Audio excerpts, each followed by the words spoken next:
நான் ஒரு humanity student. சிறு வயதிலிருந்து ஜாதி போன்ற காரியங்கள் இதெல்லாம் தெரியாமல் வளர்ந்த நாட்கள். ஏன்னா நாங்கள் படித்தது எல்லாமே கான்வென்ட் ஸ்கூலில் படித்தோம். இருந்த இடம் நல்ல மேம்பட்ட இடத்தில் இருந்தோம்.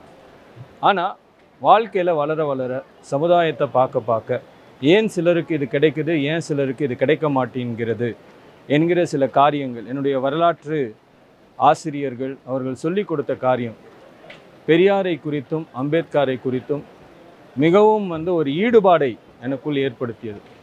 முக்கியமாக பெரியாரை பார்க்கும் பொழுது, பெரியார் இல்லைன்னா இப்போ தமிழ்நாடு கிடையாது. அது மிகவும் முக்கியமான ஒரு பதிவு நான் செய்யணும்னு நினைக்கிறேன். If not for Periyar, Tamil Nadu will not be Tamil Nadu. இதை நான் முக்கியமாக இதை வைக்கிறேன். ஏன்னா நான் ஒரு பள்ளி ஆசிரியர்.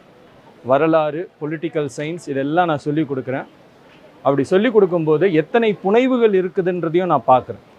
அந்த புனைவுகள் நம்ம நேர்கோடு எதுன்னு தெரிஞ்சால் தான் இது புனைவா இல்லையா நமக்கு தெரியும். அந்த நேர்கோட்டை நமக்கு வகுத்த முக்கியமான காரியம் இந்த ஜஸ்டிஸ் பார்ட்டி, நீதி கட்சி. அதில் முக்கியமான ஒரு ஆக்டிவிஸ்ட் நம்முடைய பெரியார் ஐயா. ஸோ இது இதிலிருந்து நம்ம இந்த இடத்துல வலுவுறோம் இல்லை அந்த இடத்துல வலுவுறோம் நம்ம கொண்டு போகிற ஒரு பெரிய ஒரு புரட்சியாளர் அப்படின்னா பெரியார். அந்த பெரியார் இல்லாமல் தமிழ்நாடு புத்தகங்கள் இருக்க முடியாது, தமிழ்நாட்டு வரலாறு இருக்க முடியாது. அவருடைய பேர் பல இடங்களில் மறைக்கப்படுகிறது. அதை நாம் மறுபடியும் கொண்டு வர வேண்டும் என்பது என்னுடைய ஆசை.